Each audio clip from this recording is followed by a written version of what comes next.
Hello and welcome to Thought for August the 24th. Our readings are 1 Kings chapter 19, Jeremiah chapter 45 and 46, and 1 Corinthians chapters 4 and 5.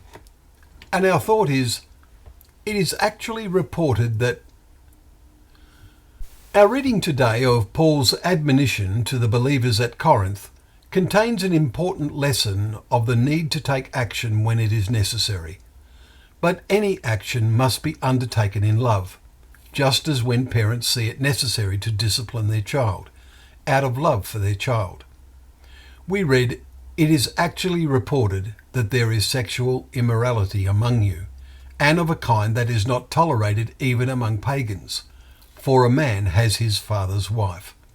Are you arrogant?" 1 Corinthians chapter 5 verses 1 and 2. It does not say his mother, so we presume she has died and this is his father's second wife. Why were they arrogant? Had their broad-mindedness created this? Such pride is growing in many parts of the world today, a spirit of permissiveness that all things that do not actually hurt someone else are allowable. Many churches are becoming at least a little affected by this and appear pleased with their attitude. Paul says, "Your boasting is not good. Do you not know that a little leaven leavens the whole lump?" Verse 6. As a permissive spirit spreads, it corrupts everything, just like rust. This was starting to happen among the believers in Corinth, and Paul is very concerned about this, and he says, "You are to deliver this man to Satan for destruction of the flesh, so that his spirit may be saved in the day of the Lord." Verse 5. It is not clear what to deliver him means. In his second letter to them, Paul writes of how a thorn was given me in the flesh, a messenger of Satan to harass me, to keep me from being too elated. Chapter 12, verse 7.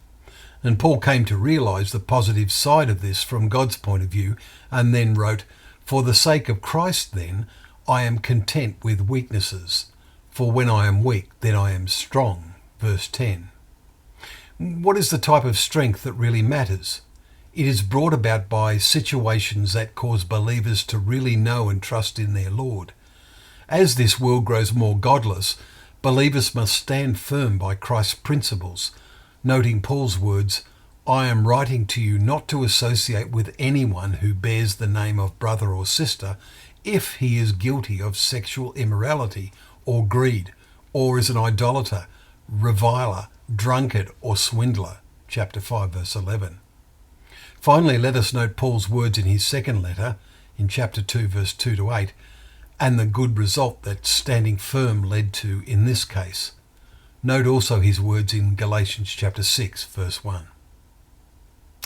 Well, thank you once again for joining us for Thought for the Day, where together we can open up the pages of God's Word, knowing that Word to be a lamp to our feet and a light to our path.